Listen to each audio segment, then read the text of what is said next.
सुनो ध्यान से, 10 मिनट का टॉपिक है। जितना टेक्स्ट बुक में दिया उतना ज़्यादा नहीं करना है। जितना मैं बोर्ड पे लिख रहा हूँ या जितना मैं समझा रहा हूँ उतना कंसेप्चुअली समझ लो, और इसमें जो रखने वाली चीज़ है, इन्फॉर्मेटिव चीज़, एक बार कंसेप्ट क्लियर हो गया तो उसको बाय ऐड करना है।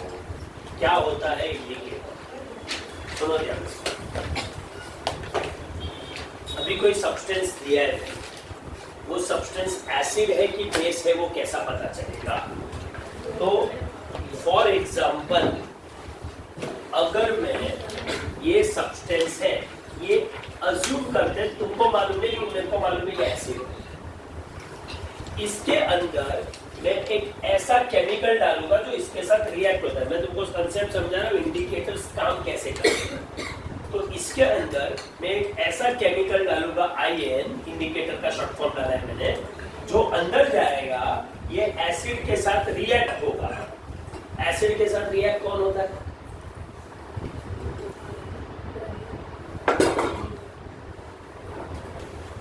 एसिड के साथ कौन रिएक्ट होता है मैडम?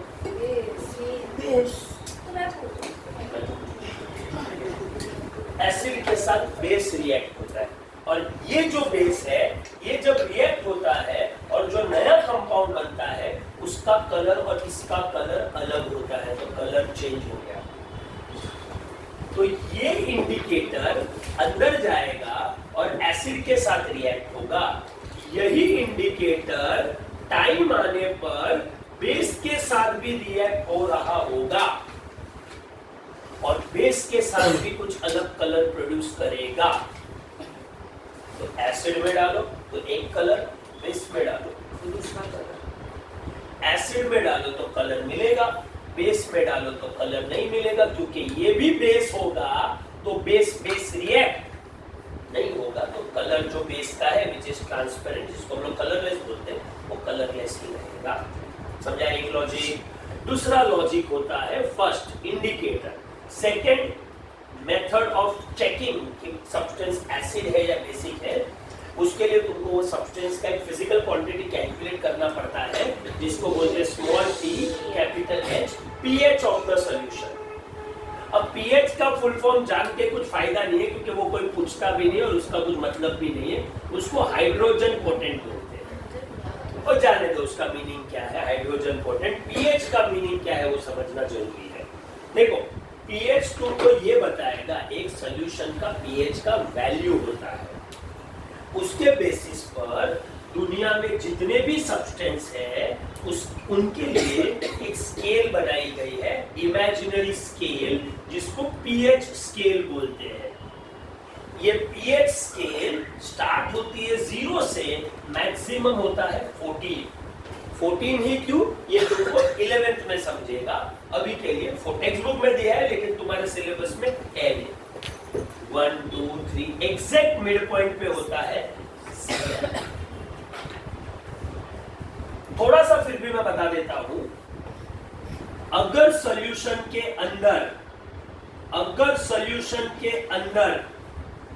ज्यादा H प्लस है और इसके अंदर कम H प्लस है, कौन ज्यादा एसिडिक है?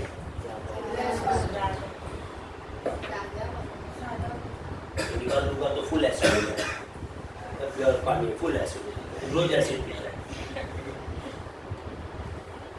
एसिड का डेफिनेशन ही है ना, सब्सटेंस जो H प्लस छोड़ता है वो एसिड, जो जितना ज्यादा H प्लस छोड़ेगा तो उतना ज्यादा एसिडिक बनेगा। तो ज्यादा एसिडिक सॉल्यूशन कौन सा है? जो तुम्हारे सामने दिख रहा है वो ज्यादा एसिडिक है।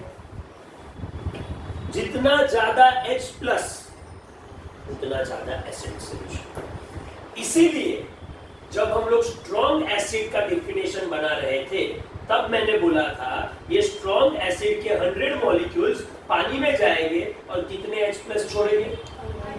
लेकिन अगर वीक एसिड होगा, वो जब पानी में डिसॉल्व होगा तो कितने H प्लस छोड़ेगा? तो मैंने बोला था तो कौन सा सॉल्यूशन का एसिडिक स्ट्रेंथ ज्यादा होगा, इसलिए उसका नाम है स्ट्रॉन्ग एसिड, क्योंकि वो जब पानी में जाता है तो सॉल्यूशन बनता है वो स्ट्रॉन्ग होता है।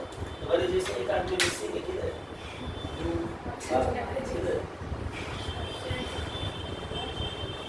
इसका दोस्त है, तुम्हारा दोस्त नहीं।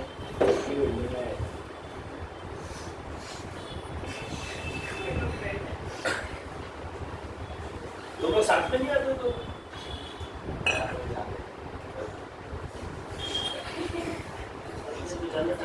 एक बिल्डिंग में रहते तो ऐसा नहीं किधर को अच्छा नीचे हमें वेट कर रहा है, ऐसा तो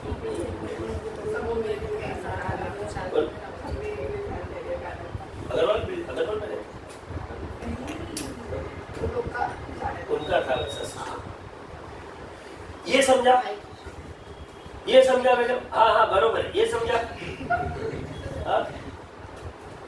ये H प्लस आयंस का क्वांटिटी कम है, सॉल्यूशन का एसिडिक स्ट्रेंथ इतना ज्यादा स्ट्रॉन्ग एसिडिक सॉल्यूशन नहीं बना है। ये मेजर कैसे करते हैं? तो आंसर है ये सॉल्यूशन का पीएच चेक करेंगे, मशीन आता है जिसको पीएच मीटर बोलते हैं, वो डालेंगे सीधा इलेक्ट्रॉनिक आंसर आ जाता है कि इसका पीएच कितना है, इसका पीएच कितना है। अब तुमको विदाउट लॉजिक मैं खाली ये बताऊंगा, pH is inversely proportional to H plus concentration, क्योंकि इसका फॉर्मूला तुमको 11th में होता है। pH is inversely proportional to H plus concentration. जितना ज्यादा एसिडिक होगा, जितना ज्यादा H प्लस होगा, उतना pH कम होगा। तो मैं इसके अंदर और एसिड डालता हूँ, और एसिड डालता हूँ, और एसिड डालता हूँ, तो मैं इसका pH क्या कर रहा हूँ? कम कर रहा हूँ। 7 जो है वो मिड पॉइंट है एग्जैक्टली, इसको न्यूट्रल पीएच बोलते हैं, न्यूट्रल वैल्यू बोलते हैं। इस पॉइंट पे सॉल्यूशन ना एसिडिक है ना बेसिक है, न्यूट्रल है। ये किसके लिए होता है? आंसर है 7 pH होता है प्योर वाटर एट 25 डिग्री।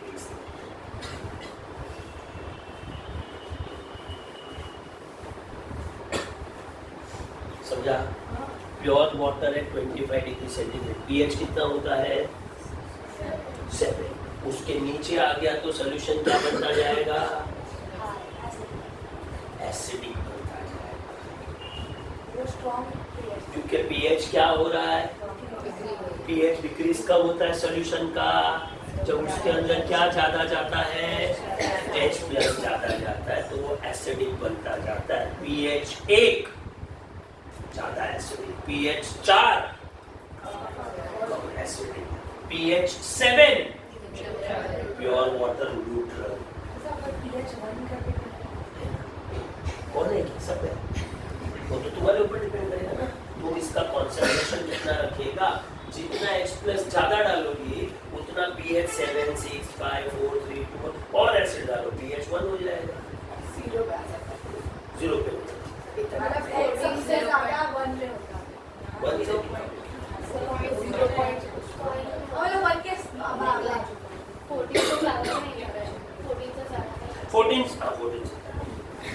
चला जाता है। समझा?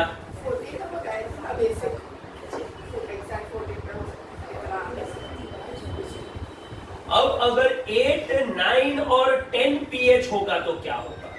आंसर है 8, 9 और 10 pH पर सॉल्यूशन बेसिक बन जाता है, या फिर उल्टा लैंग्वेज, अगर सॉल्यूशन बेसिक है तो उसका pH 8, 9, 10, 11, 12। समझा?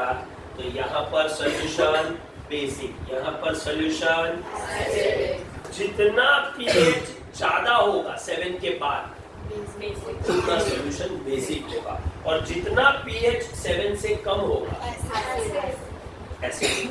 समझा? याद रहेगा। 2 टाइप के इंडिकेटर होते हैं, एक होता है कॉमन एसिड बेस इंडिकेटर और एक होता है universal indicator. Universal indicator acid के लिए भी चलता है, बेस के लिए भी चलता है। तुमको खाली ये टेबल बनाना है और मैं जो बोलूंगा वो लिखना है, लिख लो। ये टेबल बना लो, ये टेबल मतलब स्केल बना लो।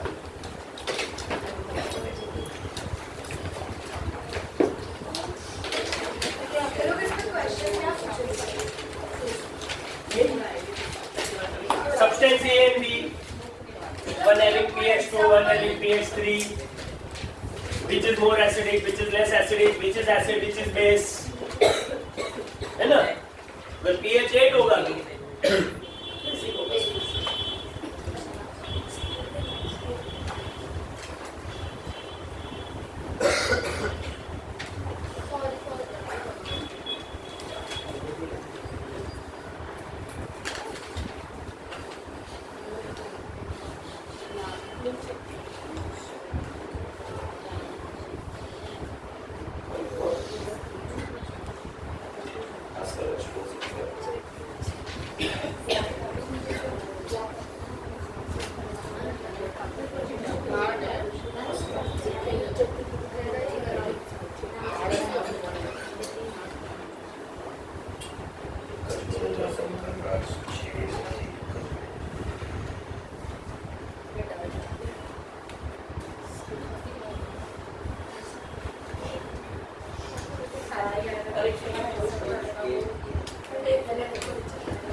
તો રેકોર્ડ થાય છે.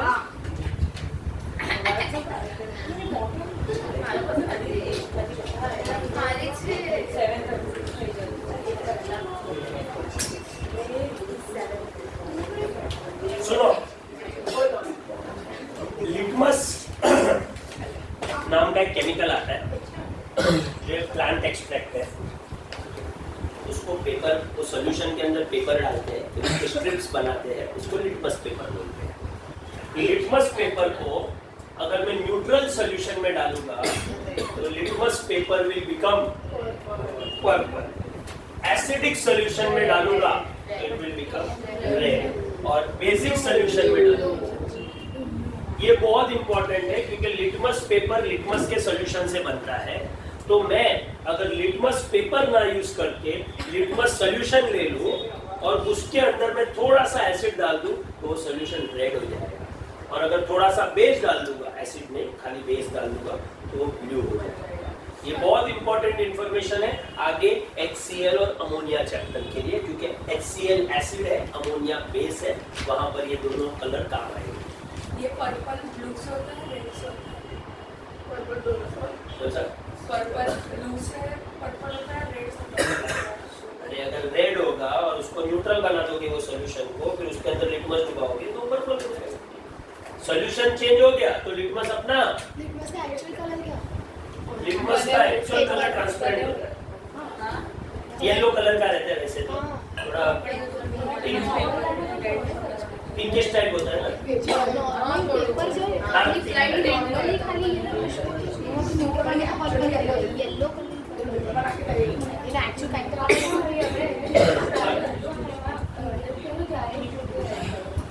डार्क पिंक टाइप होता होगा. डार्क पिंक टाइप होता होगा.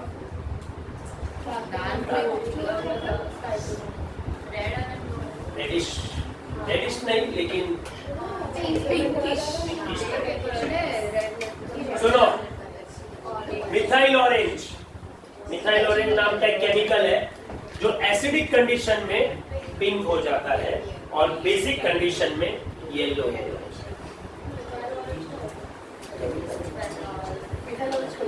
मिथाइल ऑरेंज ऑरेंज कलर का होता है, इसीलिए उसका नाम मिथाइल ऑरेंज. सबसे इंपॉर्टेंट जो मार्केट में यूज होता है, वाइडली यूज होता है, phenolphthalein. Phenolphthalein by nature colourless होता है, ट्रांसपेरेंट सॉल्यूशन होता है. वो खुद एसिडिक होता है.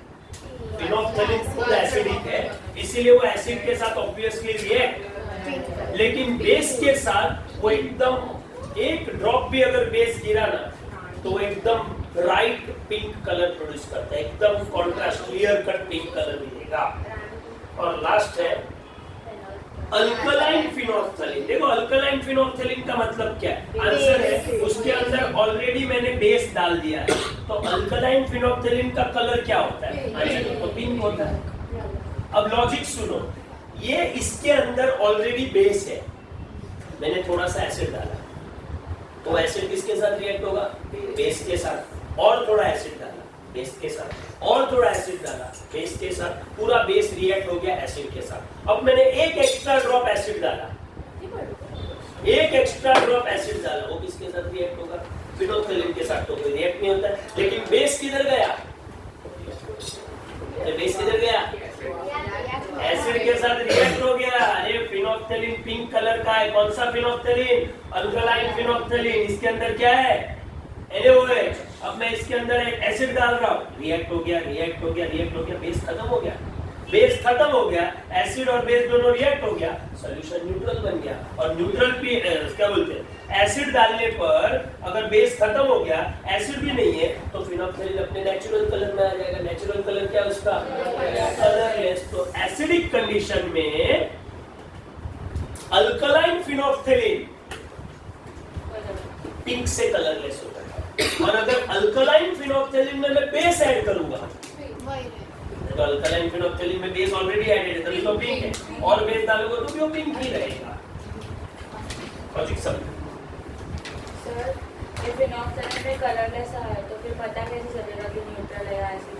अरे फिनोल्फथलीन है ना तुम्हारे पास, उसके अंदर तुमने एसिड डाला, अननोन कंपाउंड डाला, कुछ नहीं हुआ तो वो एसिड है।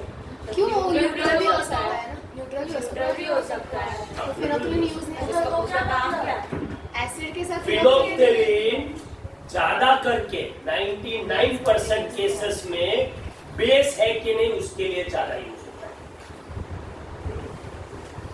बेस है कि नहीं सब्सटेंस उसके लिए ज्यादा यूज होता है। सोप के अंदर NaOH होता है, सोप थोड़ा सा अंदर फिनोल्फथलीन डालेंगे पूरा सोप सॉल्यूशन।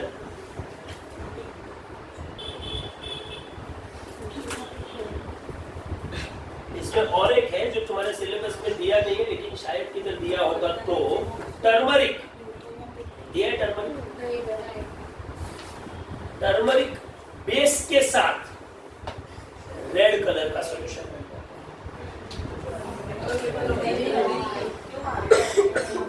बेस के साथ रेड कलर का सॉल्यूशन।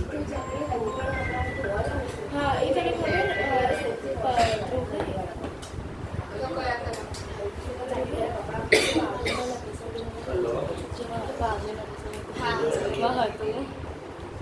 એટલે તો એ ઓલરેડી સોપી હતા એમાં હજી હલ્દી પડી એટલે રેડ થઈ ગયું.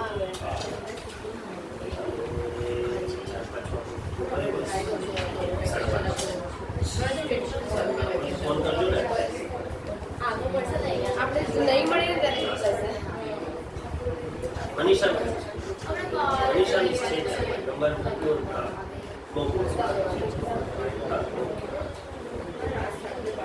બસ આ ટાઈમે ફોન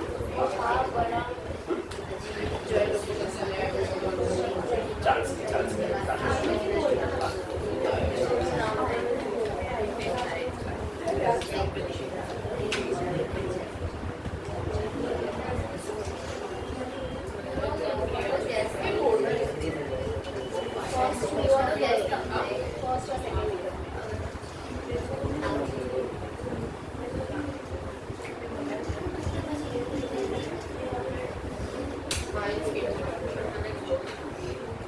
देखो सॉइल जो होता है ना, सॉइल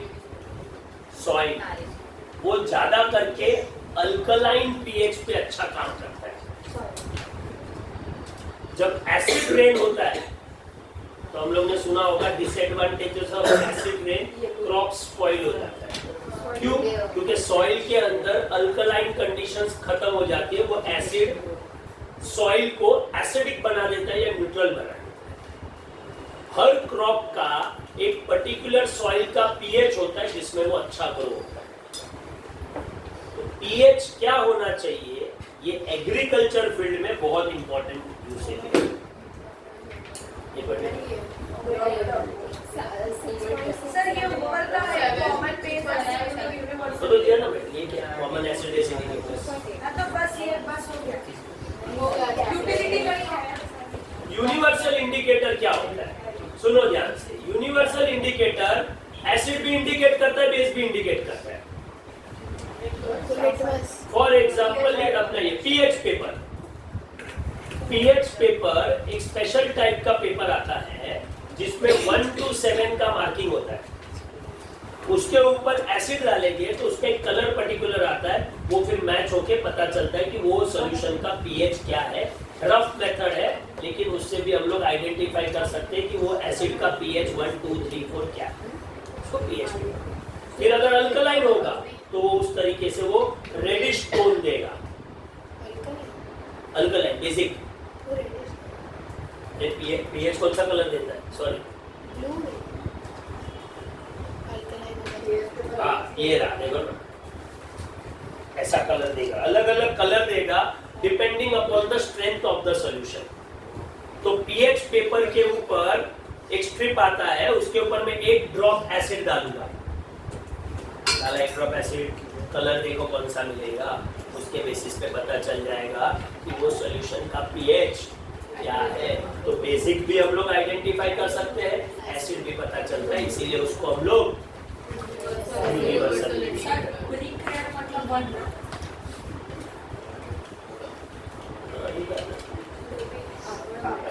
ऑरेंज के पहले क्या लिखा?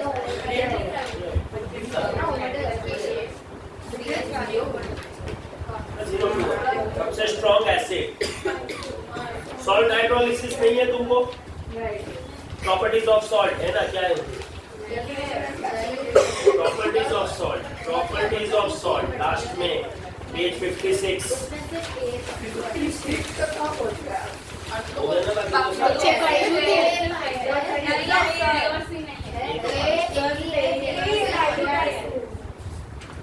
ये मैंने लास्ट लेक्चर में कराया था और नहीं कराया था तो भी salts react with acid.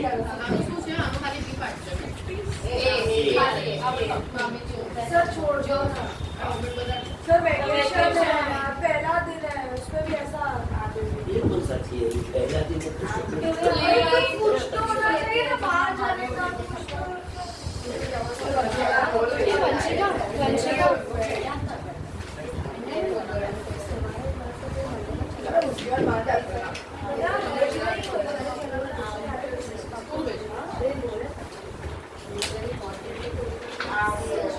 Sir हर सुबह क्लास में होगा। कल क्या है? कल नहीं है?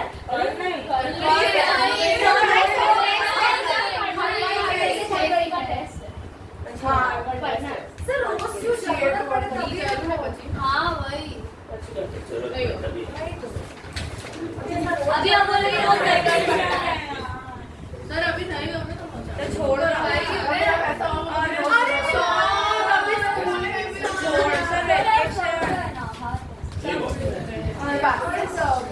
मेथड्स हो गया मैडम।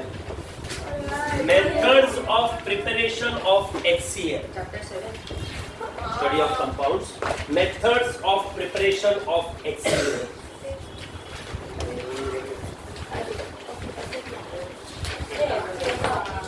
ये चैप्टर इजी इसीलिए है कि अभी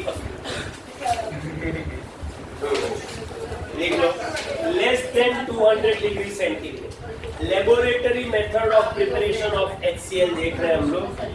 इसमें से सबसे ज्यादा गिव रीजंस आएगा, ध्यान दो, बाद में बोलना मत सर ये क्यों यूज होता है हमको मालूम ही नहीं। गुस्सा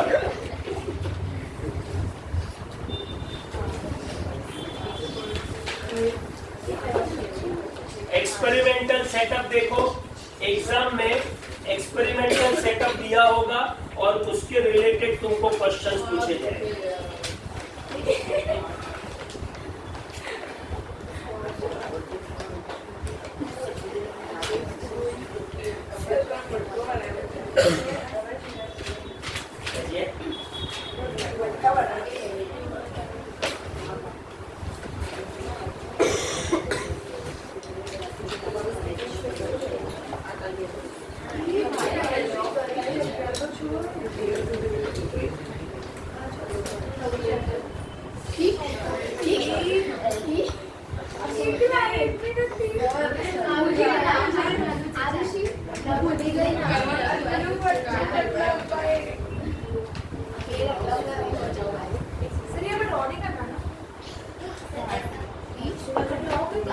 सुनो ध्यान से, कंसेप्ट समझो, लॉजिक पे ध्यान दो। एक चीज मैंने इसके अंदर नहीं डाला है जिसको बोलते हैं क्रिस्टल फलन।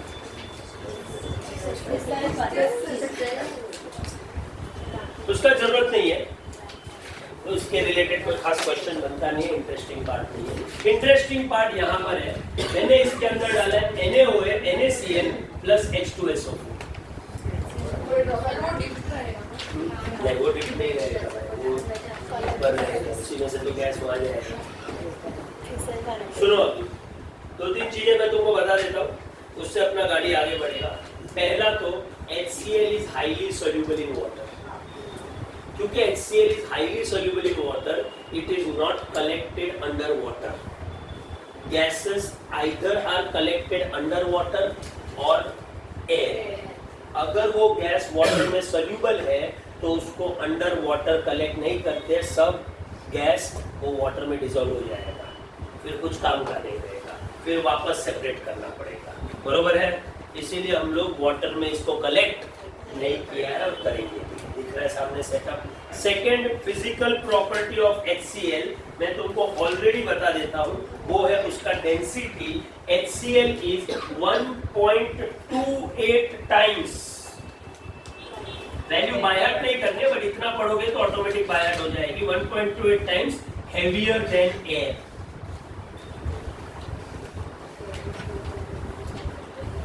अब देखो ये गैस यहां से आया, यहां पर हमने NaCl और H2SO4 लिया है, यहां पर गैस जाएगा। H2SO4 भी गर्म होता है। H2SO4 नॉन वोलेटाइल एसिड है, नॉन वोलेटाइल एसिड है, तो H2SO4 यहाँ पर ऊपर नहीं जाएगा क्योंकि H2SO4 का बॉइलिंग पॉइंट बहुत ज्यादा है। लेकिन ये HCl के साथ एक आदमी और जाएगा,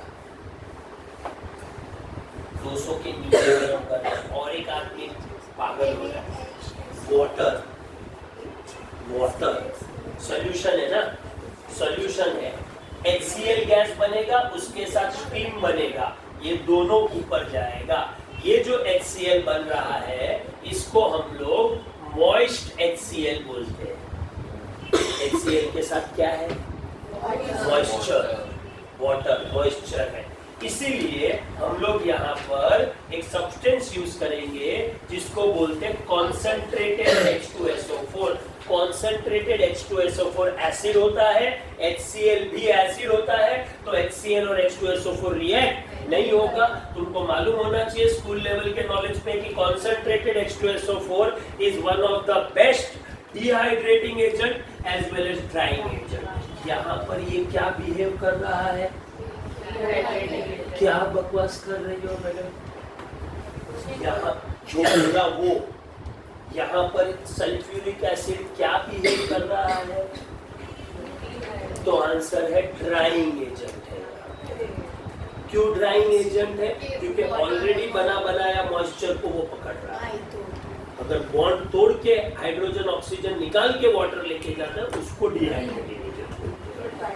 ड्राइंग एजेंट क्या यूज होता है HCl के प्रोसेस में? ये इंपॉर्टेंट क्वेश्चन है। ड्राइंग एजेंट जो मॉइस्चर होता है, जो वाटर मॉलिक्यूल्स होता है, ऑलरेडी वाटर मॉलिक्यूल्स है, उसको पकड़ता है। डिहाइड्रेटिंग एजेंट हाइड्रोजन और दूसरा एलिमेंट, ऑक्सीजन और दूसरा एलिमेंट, हाइड्रोजन बॉन्ड में जो हाइड्रोजन ऑक्सीजन है उसको तोड़ के वाटर बना के लेके जाता है। डिहाइड्रेटिंग एजेंट ज्यादा स्ट्रॉन्ग होता है, ये दोनों काम करता है। ये ड्राइंग एजेंट तो बेस्ट है, लेकिन हर सब्सटेंस के लिए ड्राइंग एजेंट अलग अलग होता है।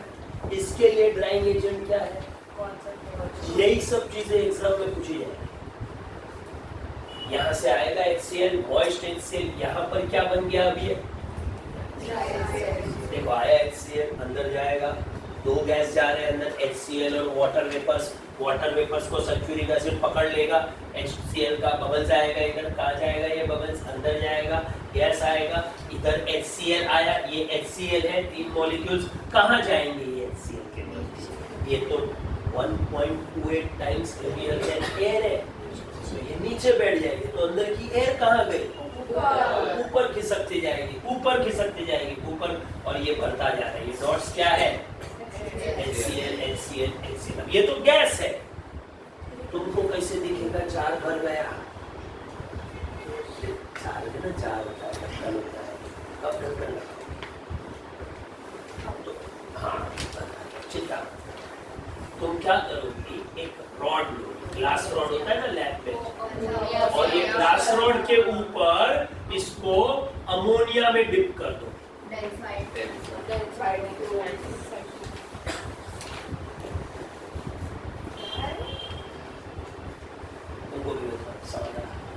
नॉलेज देता हूं। यहाँ से HCl आएगा, इधर इसके साथ रिएक्ट होगा अमोनिया। जब HCl के साथ रिएक्ट होता है तो अमोनियम क्लोराइड नाम का सब्सटेंस मिलता है जो रियल में सॉलिड होता है, लेकिन जब बनता है तभी वो सॉलिड बनने के लिए थोड़ा टाइम लगता है, तो यहाँ पर उसके डेंस व्हाइट फ्यूम्स बनते हैं। डेंस व्हाइट फ्यूम्स फॉर्म होना चालू हो गया, इसका मतलब यहाँ पर HCl पहुंच गया है, जार लगा। समझा? How to check the jar is full? A glass rod dipped in ammonia is placed near the mouth of the jar. Formation of dense white fume indicates full हो गया है. समझा? In fact, formation of dense white fumes is also test for HCl. Last part है chapter का, लेकिन इधर भी सिखाई सकते हैं, स्टोरी इधर से इधर कनेक्ट कर सकते हैं. अगर मेरे पास अननोन गैस है, तुमको कैसे पता चलेगा ये HCl है? ये जार के अंदर, ये टेस्ट ट्यूब के अंदर HCl है, तुमको कैसे पता चलेगा? तो तुम एक रॉड लोगी जो किसमें डिप्ड है और उसको सामने रखोगी. अगर डेंस व्हाइट फ्यूम्स आया, एग्जाम में बहुत अलग अलग वैरायटी के क्वेश्चंस आते हैं, मेरे को जितने याद है उतने में बता रहा हूँ. For example, 2 gases which when reacts produce solid. Ammonia gas, HCl gas, reaction form ammonium chloride solid. और भी कोई होगा लेकिन ज्यादा नहीं है, यही है. अभी के लिए यही याद रखो. समझा पूरा स्टोरी? दूसरा पार्ट, टेम्परेचर कितना रखा मैंने? प्रोडक्ट क्या बनेगा?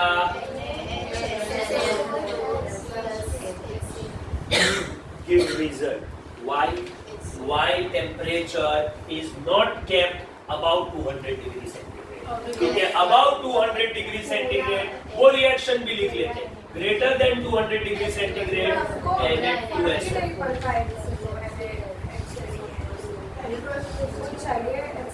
वो तो इसमें डबल नहीं है. अच्छी बात है. But the fuel नहीं, वो HCl चाहिए ना. वो हाँ हार्ड डबल मिला ना, डबल मिला ना, डबल मिला ना. अच्छी बात है. Na2SO4 जो बनता है, it forms a thick crust along the inner walls of the glass jar, which may result in crack. Overheating may damage the glass apparatus and loss of fuel or energy होता है, wastage of energy होता है. ये 2-3 reasons की वजह से हम लोग टेम्परेचर लेस देन 200 रखते हैं. समझा? याद रहेगा. सब टेक्स्ट बुक में दिया है, मैं अपना कुछ नहीं बोल रहा हूँ. कौन सा ऐसे ड्राइंग एजेंट यूज होता है? H2SO. तुमने सिलेबस में कौन से ड्राइंग एजेंट्स पढ़े हैं मैडम 9th में? क्विक लाइन पढ़ा है तुमने. क्विक लाइन क्यों नहीं यूज कर सकता? अरे सबका अलग अलग, किसने, भगवान ने थोड़ी ऊपर से जोड़ी बना के भेजा है, सबका अलग अलग होता है. ये क्या आंसर है? अरे क्विक लाइम अल्कली मेटल का कंपाउंड है. अल्कली मेटल के compounds are basic in nature. ये HCl के साथ रिएक्ट हो जाएगा, CaCl2 बनेगा और वाटर बन जाएगा.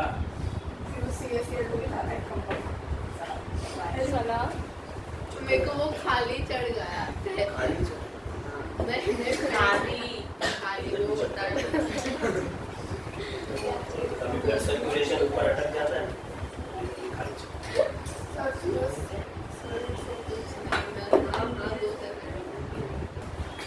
कैल्शियम ऑक्साइड अगर ड्राइंग एजेंट यूज करोगी, पूरा जिंदगी बैठी रहोगी, खाली चढ़ेगा, HCl मिलेगा ही नहीं मैडम. अपने को HCl चाहिए. Calcium oxide being basic in nature will react with HCl. Second वैसा ही आदमी है, P2O5. बहुत अच्छा ड्राइंग एजेंट है, बहुत अच्छा ड्राइंग एजेंट है, लेकिन क्या करेंगे? HCl के साथ रिएक्ट होके POCl3 बन जाता है, प्लस H3PO3 बन जाता है. इसको बोलते हैं फॉस्फोरिल क्लोराइड.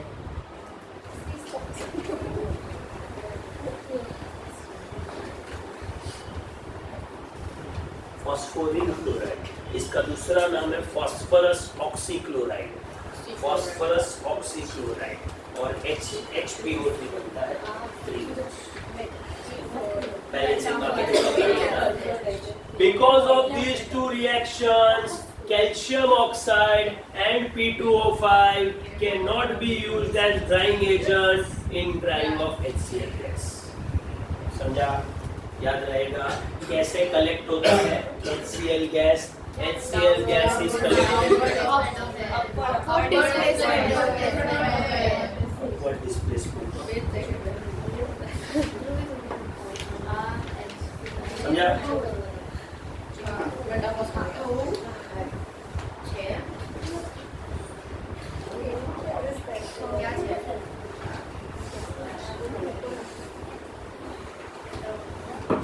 ये एक्टिविटीज कंपेयर टू स्कूल या फिर जो लोअर स्टैंडर्ड्स में जो हम लोग एक्टिविटीज करते थे उसके कंपैरिजन में ये एक्टिविटीज थोड़ा सा इजी होता है।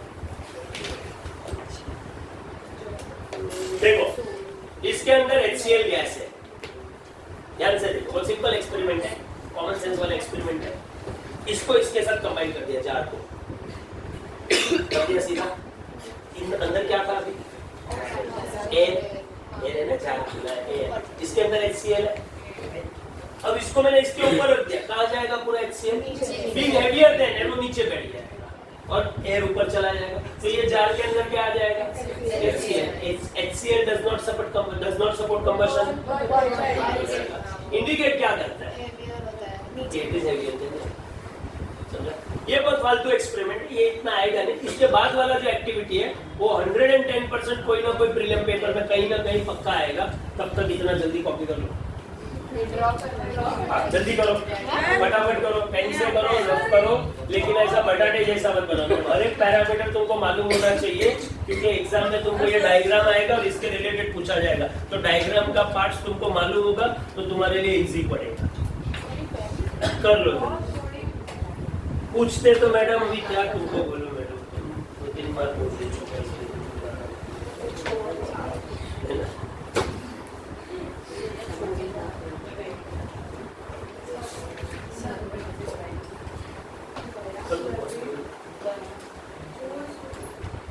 NaCl is preferred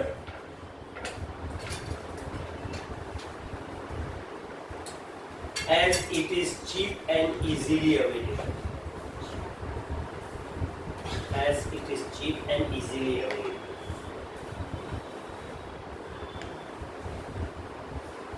सभी रीजंस के आंसर दे रहा हूँ। Concentrated H2SO4 is used. Next point, tips and tricks है। Concentrated H2SO4 is used because it is non-volatile and has high boiling point. Concentrated H2SO4 is used. Concentrated H2SO4 is used as it is non-volatile। एक ही non-volatile तुम्हारे syllabus में है, sulphuric acid आएगा exam में, कोई ना कोई प्रीलिम में पक्का आएगा ये question. As it is non-volatile and high boiling point।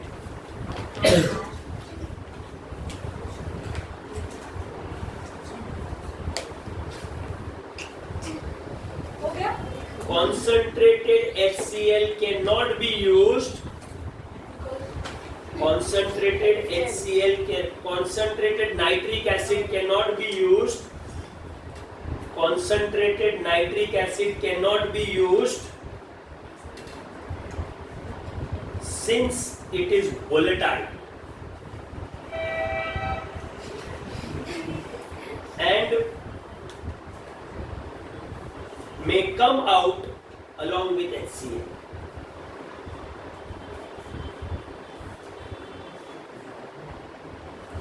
Along with HCl।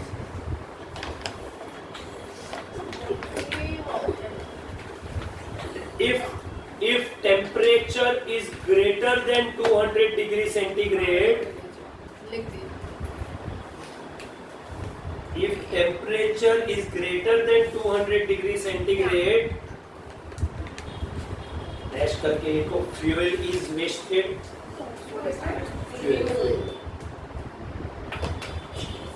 Glass apparatus may tend to crack।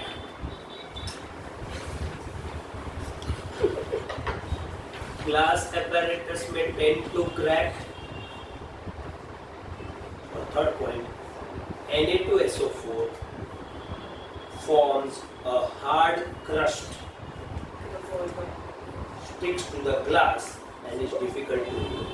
Na2SO4 forms a hard crust sticks to the glass and it is difficult to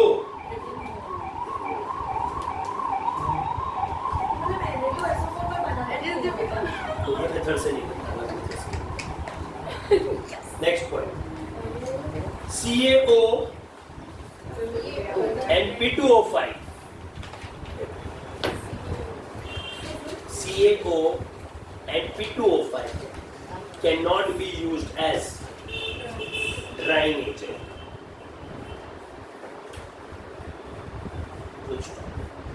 Concentrated H2SO4 does not react with concentrated H2SO4 does not react with HCl. Hence it is used as drying agent.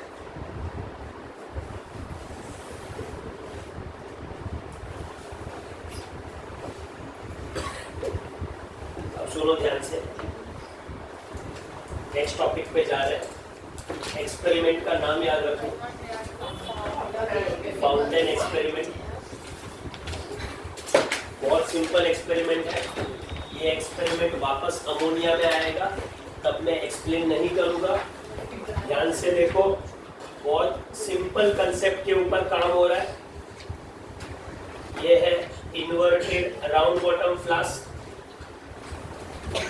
इसका एक tube है which goes into blue litmus solution। यहाँ पर एक dropper रखा है, rubber cork है, ये ड्रॉपर का पिन है, और यहाँ पर थोड़ा सा वाटर होगा तो ठीक है, नहीं होगा तो ठीक है। इसके अंदर पानी भरा होगा, ठीक है।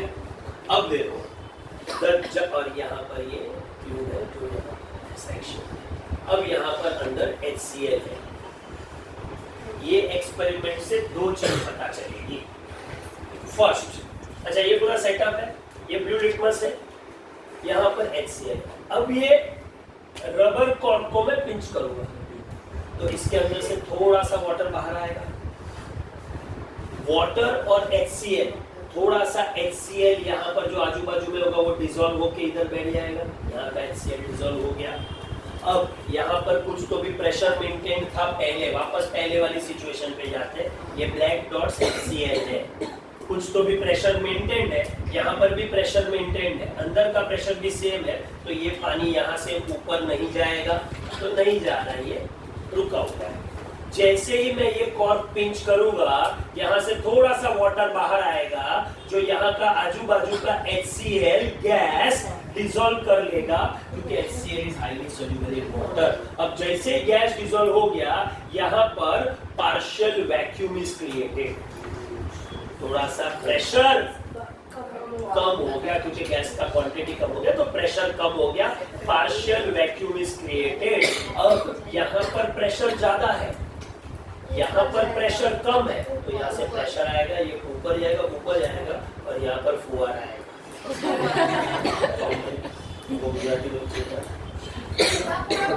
जैसे ये बाहर आएगा, एसिड में लिटमस रेड कलर का, तो blue litmus solution will turn. दो चीजें इंडिकेट होती है, रेड आप बन गया, ये ब्लू लिटमस, मतलब HCl is acidic in nature. दूसरा, जब यहाँ से कॉर्क पिंच किया, थोड़ा सा पानी आया, उसके अंदर HCl डिसॉल्व हो गया, HCl is highly soluble in water. फिर एक बार फाउंटेन आ गया, फाउंटेन तो वाटर का सॉल्यूशन होता है लिटमस का, उसके अंदर HCl डिसॉल्व होते जाता है, फाउंटेन बनता है। समझा? Conclusion of fountain experiment, HCl is acidic in nature, HCl is highly soluble in nature. Observation of fountain experiment. Blue litmus solution, color of the fountain turns red. समझा? बस बाकी experimental setup खाली मालूम होना चाहिए। इन केस कोई twist किया तो तुमको क्लिक होगा कि भाई इसका रियल स्टोरी क्या है, ये मान सकता हूँ। खाली लाइन लिख लो, HCl is highly soluble in nature sorry, HCl is highly soluble in water and is acidic in nature. Sir ये ब्लू लिटमस बेसिक होता है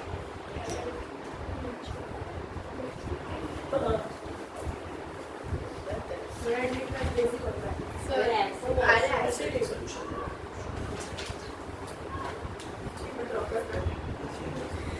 तेव्हा that is able, जरूरत नहीं थैंक यू तुम्हारे level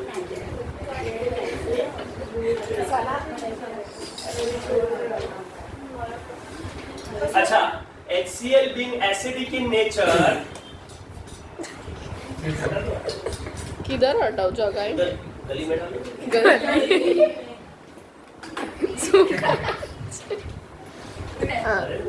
acidic substance litmus paper में कौन सा कलर देता है रेड मिथाइल ऑरेंज में कौन सा कलर देता है ऑरेंज को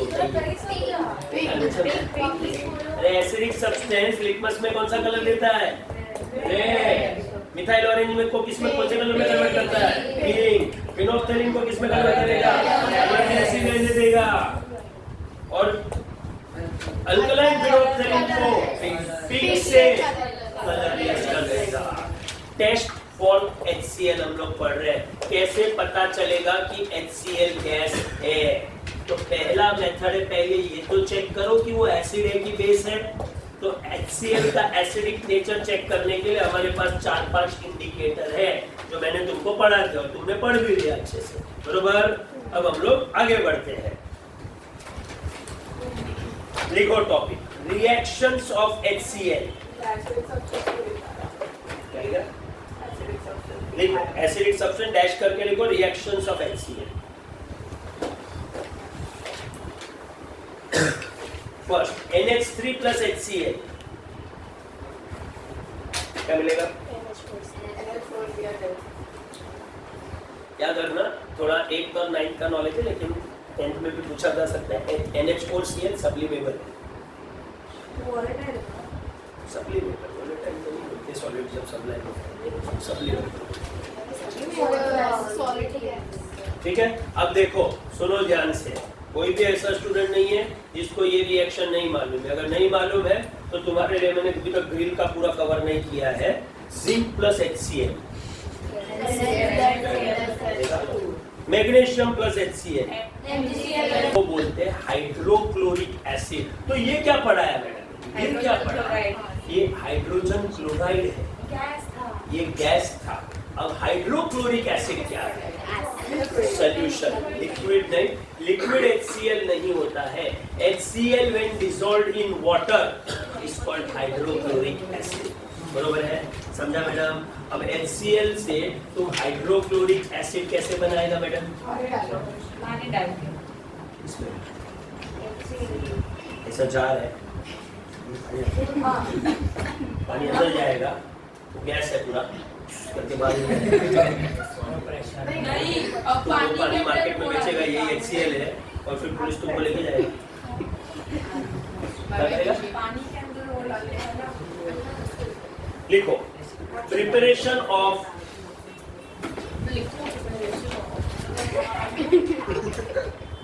hydrochloric acid hydrochloric preparation of hydrochloric acid मैं वापस बता रहा हूं एक बार hydrochloric acid is nothing but solution of hydrogen chloride. जब हम लोग हाइड्रोजन क्लोराइड बोल रहे हैं तब हम लोग नेचुरल हाइड्रोजन क्लोराइड जो गैस फॉर्म में होता है उसकी बात कर रहे हैं। जब मैं हाइड्रोक्लोरिक एसिड बोल रहा हूं तो मैं हाइड्रोजन क्लोराइड का सॉल्यूशन की बात कर रहा हूं। Hydrogen chloride gas dissolve in water. अब प्रॉब्लम देखो ध्यान से देखो इसका फाइनल कंक्लूजन बाय हार्ट करना बहुत सिंपल है। हम लोग ने जो जार रखा था जहां पर HCl गैस कलेक्ट हो रहा था by downward displacement of upward displacement of air वो जार में हटा दिया और मैंने यहाँ पर वाटर रख दिया बरोबर। HCl गैस आएगा पानी में डिसॉल्व हो जाएगा बरोबर है क्या। हाँ इसको अंदर डालो ना, नहीं तो यहाँ से भी गैस भी जाएगा। पर वो ऐसे है ये डाउट है मेरे को। अच्छा तुमको और ट्विस्ट चाहिए, चलो सर मेरे को डाउट है। ये देखो यहाँ से HCl गैस आएगा, HCl गैस आया। अब देखो इसमें प्रॉब्लम क्या होता है, HCl गैस अंदर आएगा, इधर डिसॉल्व होता जाएगा, डिपेंडिंग के तुमको इसके अंदर कितना HCl चाहिए, जिसको हम लोग केमिस्ट्री की लैंग्वेज में कंसंट्रेशन बोलते हैं, तुम अंदर उसको HCl डिसॉल्व करेगा। और सिंपल प्रोसेस है madam, HCl is highly soluble in water, तुमको तो मालूम ही है, HCl is highly soluble in water, तो पूरा डिसॉल्व हो जाएगा। इतना क्या इसमें कॉम्प्लिकेटेड है? आंसर है HCl is highly soluble in water ना, यही प्रॉब्लम है। देखो ध्यान से, मैं पूरा स्लो मोशन में काम कर रहा हूँ, इधर से HCl आया, जैसे ही HCl इधर आता है, ये वाटर, ये पूरा HCl अंदर डिसॉल्व कर लेता है। यहाँ पर प्रेशर ज्यादा है, एटमॉस्फेरिक प्रेशर, यहाँ का पूरा HCl हाई स्पीड में अंदर डिसॉल्व हो गया, तो यहाँ पर HCl गया, क्या क्रिएट हुआ इधर? वैक्यूम। वैक्यूम क्रिएट होगा तो ये लिक्विड कहाँ जाएगा? ऊपर चढ़ेगा। अब ये HCl गैस वापस आया इधर, अब ये HCl गैस पूरा अंदर डिसॉल्व हो जाएगा। हाँ वही तो तुमको सिखा रहा मैडम, तुम ही एक है जो कुछ हा? इस प्रोसेस को बोलते हैं बैक सक्शन। और वो जो तुम्हारा ट्यूब है जहां से HCl आ रहा है, वो पूरा पानी से भर जाएगा और ये आगे जाता जाएगा बैक सक्शन के लॉजिक से। तो तुमको जो कॉन्सेंट्रेशन का HCl चाहिए, यहाँ पर तो HCl आया ही नहीं, कहाँ गया पूरा HCl? इधर आते जा रहा है, डिसॉल्व होते जा रहा है, पानी ऊपर चढ़ते जा रहा है, ये तो खाली होते जा रहा है धीरे धीरे। तो तुमको जजमेंट भी नहीं मिलेगा कि तुमको क्या कॉन्सेंट्रेशन का HCl चाहिए। तुम्हारा ऑब्जेक्टिव एक ही होना चाहिए, बैक सक्शन प्रिवेंट करना। वही सोच रही हो कैसे बैक सक्शन प्रिवेंट करें, मैं बता।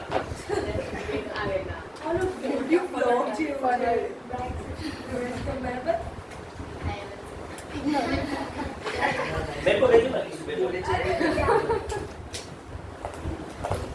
ये देखो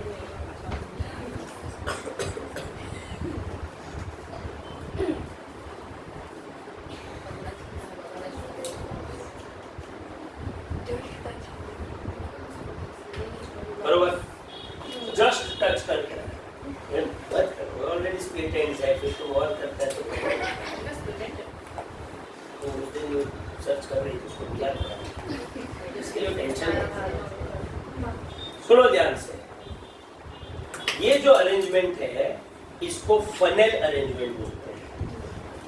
फनेल अरेंजमेंट में क्या होगा देखो ध्यान से, यहाँ से क्या आएगा, इधर क्या आया, HCl। देखो मैंने खाली इसको टच किया है, अब ये HCl यहाँ पर इतना सारा HCl डिसॉल्व हो जाएगा। जैसे ही डिसॉल्व हो गया, यहाँ पर एक नेग्लिजिबल बैक प्रेशर क्रिएट हुआ या सक्शन क्रिएट हुआ, जिसकी वजह से ये पूरा लिक्विड कहाँ पर आ जाएगा, तो आंसर ये पूरा लिक्विड ऊपर चढ़ जाएगा। जैसे ही इतना वॉल्यूम ऑफ लिक्विड ऊपर चढ़ गया, तो ओवरऑल लेवल उधर थोड़ी रहेगा, ओवरऑल लेवल कहाँ जाएगा? अगर इतना पानी ऊपर चढ़ गया तो ओवरऑल लेवल नीचे आ जाएगा।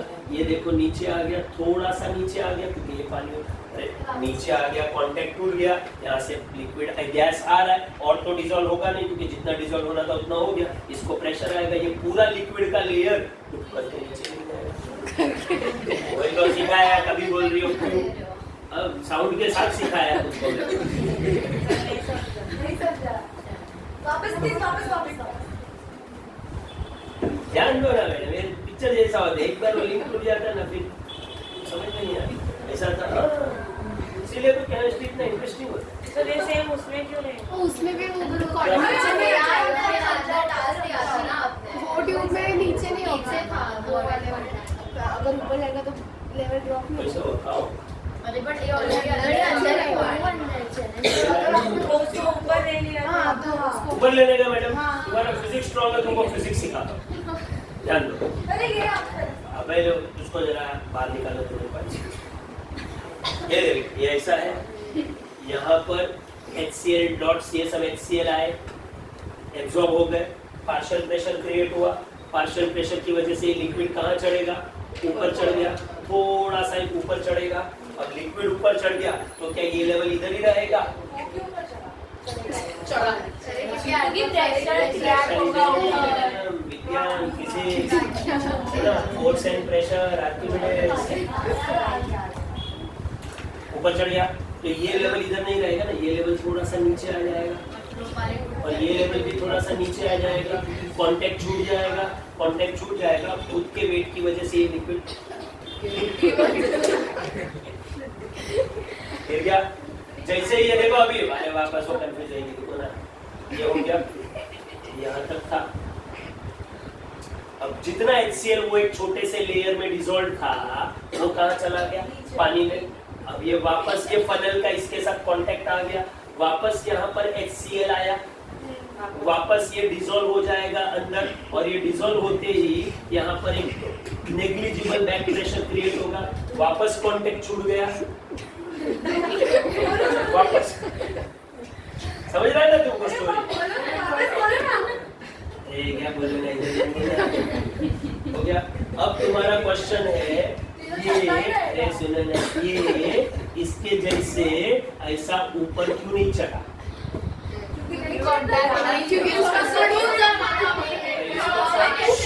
पहले तो कांटेक्ट छूट गया, लेकिन जो रियल फिजिक्स का रीजन है वो ये है कि यहाँ पर लग रहा है प्रेशर, ये प्रेशर लगा ना, ये है अपना एरिया, ये कितने एरिया में ये प्रेशर लग रहा है, ये ज्यादा एरिया में प्रेशर लग रहा है, तो ज्यादा एरिया में प्रेशर लग रहा है तो जो तुमको सक्शन फोर्स मिलेगा, सक्शन फोर्स वो बहुत कम मिलेगा।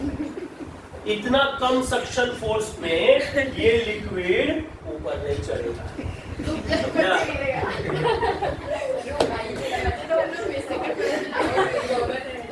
समझा मैडम? समझा? अभी खाली चढ़ रहा है तुमको?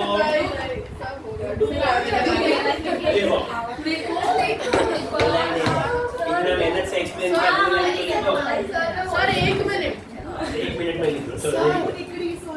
देखो the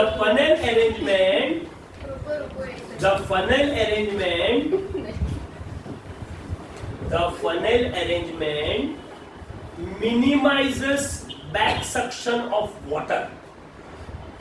कुछ गलत बोल रहा हो तो बता देना, ऐसा थोड़ी होता है, ऐसा बता देना।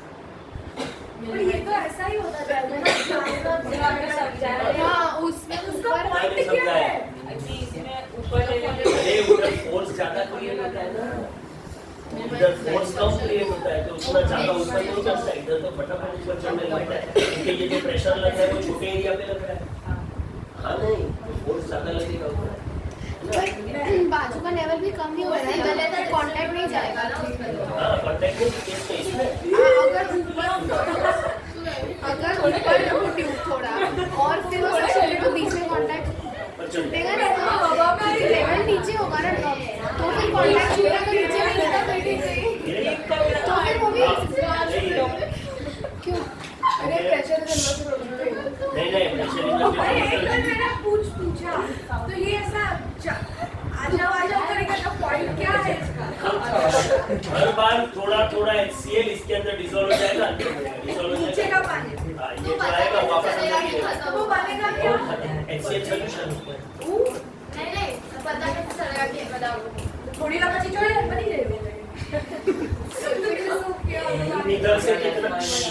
इधर से कितना HCl गैस आ रहा है विथ टाइम तुम कैलकुलेट कर सकते हो कि 1 सेकेंड में कितने मॉलिक्यूल्स अंदर डिसॉल्व हुए।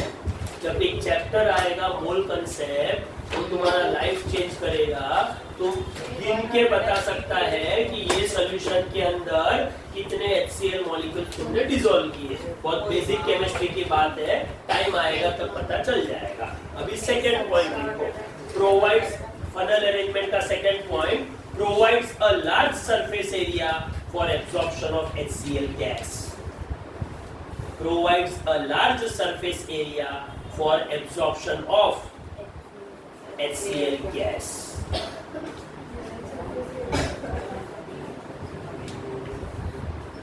लिखा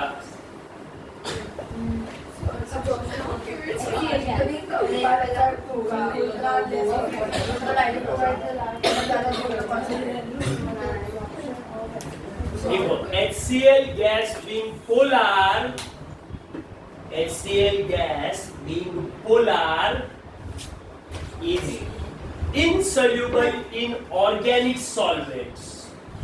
Is insoluble in organic solvents.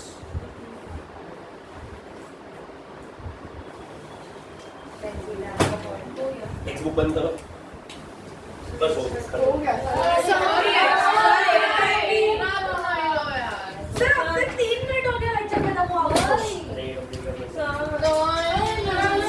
जल्दी करने की बात थी, आप लेट करा रहे हो.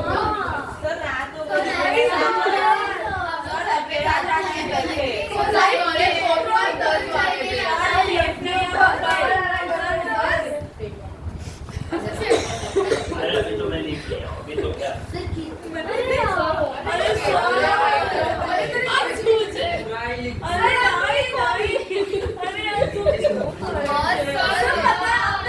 डिस्ट्रॉय कर दी है ये करके.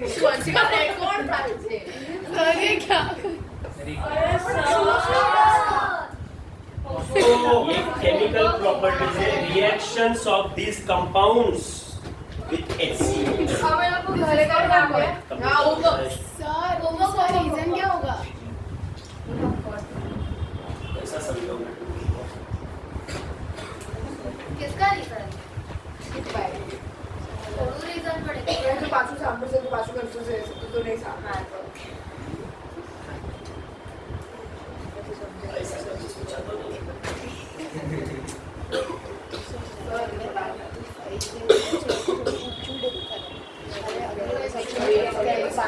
ये जो ट्यूब होता है ना, ये देखना बहुत पतला है. बहुत पतला होता है. इसको केमिस्ट्री के लिए यहाँ से मटेरियल सप्लाई होता है. इसको डिलीवरी ट्यूब बोलते हैं. ये बहुत ये पेन से भी छोटा डायमीटर होता है. ये इतना होता है.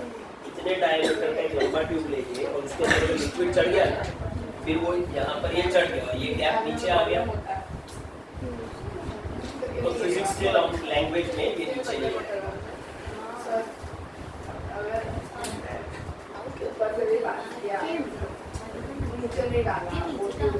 नहीं आता है.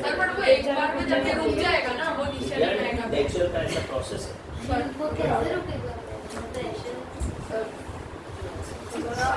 अरे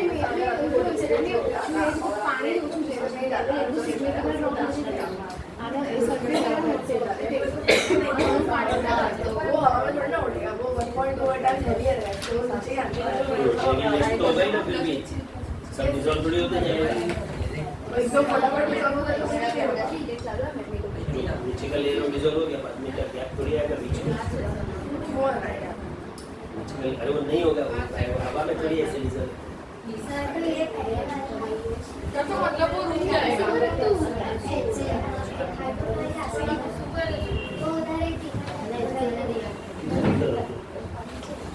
इधर अरे उधर से तो कुछ आ रहा है. ये पूरा आगे का एक्सपेरिमेंट उधर ही है. ये इधर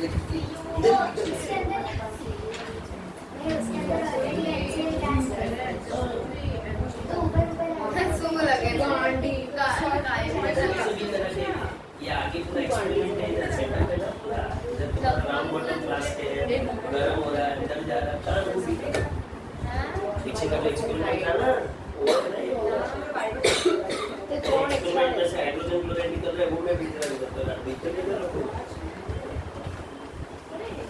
ना, सिगार में कलेक्ट किया था.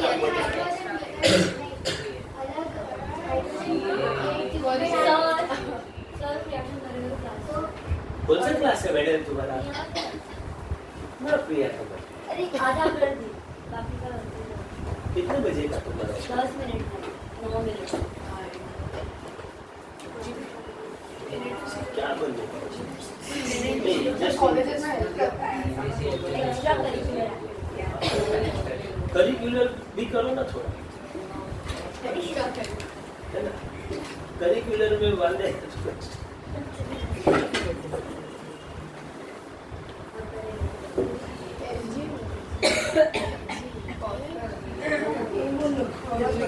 बोलो.